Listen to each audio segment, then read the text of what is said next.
नमस्कार दोस्तों, आज हम सुनेंगे संकट चौथ व्रत कथा। एक बुढ़िया माई के ग्वालियर बचलिया नाम का एक बेटा था।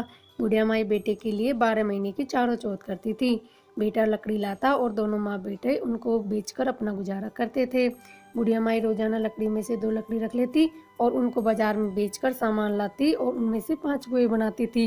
वह एक चौथ माता को चढ़ाती, एक गणेश जी को चढ़ाती, एक ब्राह्मण को देती और एक बेटे को रख लेती थी और एक खुद खा लेती थी। एक चौथ के दिन बेटा अपने पड़ोसन के घर गया और वह पुए बना रही थी। तब उसने पूछा कि आज क्या है जो तुम पुए बना रही हो। तब वह बोली, मैंने तो आज ही पुए बनाए हैं, तेरी माँ तो चारों चौथ को पुए बनाती है। उसने जाकर माँ से पूछा, माँ तू रोज पुए बनाती है, मैं इतनी मेहनत से कमाता हूँ। बुढ़िया माई बोली, मैं तो चौथ माता का व्रत रखती हूँ। वो बोला कि मुझे रख ले या चौथ माता को रख ले।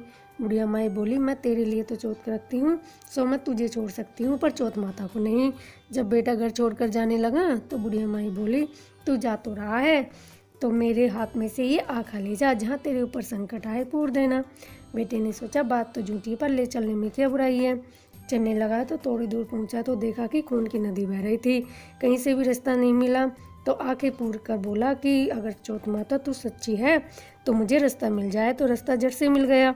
आगे गया तो घनघोर जंगल था। उसने मन में सोचा कि मुझे शेर वगैरह खा जाएंगे। आंखा पूर कर बोला, माता अगर तू सच्ची है तो मुझे रास्ता दिखाई दे। तो उसको रास्ता मिल गया। तो जाते जाते एक राजा की नगरी में वह पहुंच गया और राजा एक आदमी को बलि देता था। एक बुढ़िया माई के पास गया। बुढ़िया माई रोती जा रही थी और पुए बनाती जा रही थी। तो वह बोला, तू क्यों रो रही है। जब वह बोली कि मेरे एक ही बेटा है जिसकी बलि चढ़ जाएगी, उसी के लिए पुए बना रही हूँ। वह बोला, अपने बेटे के बदले पुए मुझे खिला दे, मैं राजा की बलि चढ़ने के लिए चला जाऊँगा। माई ने उसे पुए खिला दिए। राजा का संदेशा आया तो माई ने सोचा कि दूसरे के बेटे को मैं कैसे भेज दूं, पर शोर सुनकर उसकी आंखें खुल गई। वो राजा के आदमियों के साथ चला गया।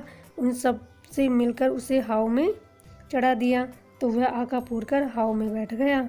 3 दिन में हाव पक गया। हाव के पास बच्चे खेल रहे थे तो उनमें से आवाज़ आई। बच्चों ने राजा को जाकर कहा कि हाव में से हाव पक गया। राजा ने सोचा कि हाव तो 8 दिन में पकता है, आज 3 दिन में कैसे पक गया।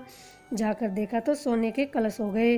अंदर से आवाज़ आ रही थी, धीरे धीरे उतारो, अंदर आदमी बैठा है। राजा के आदमी डर गए, अंदर कौन सा भूत दैत्य आ गया। जब वह बोला, मैं तो वही आदमी हूँ जिसे तुमने चुना था। देखा तो अंदर हरे हरे ज्वारे उग रहे थे। उसको राजा के पास ले गए। राजा ने पूछा, तू कैसे बच गया। वो बोला, मेरी माता मेरे लिए संकट चौथ का व्रत रखती थी। जब मैं रवाना हुआ तो उसने मुझे आके दिए, सो मैं वही आके पूर कर बैठ गया, जिससे बच गया। राजा बोला, एक घोड़े पर तू बैठ जा, तेरे सांकल बंधी रहेगी, जो खुलकर मेरे बन जाएगी तो मैं चौथ माता को सच्ची मानूंगा।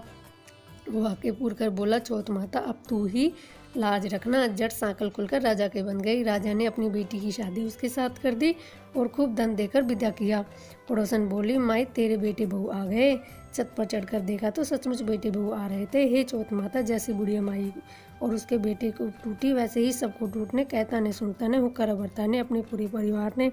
बोलो चौथ माता की जय, बोलो गणेश जी महाराज की जय।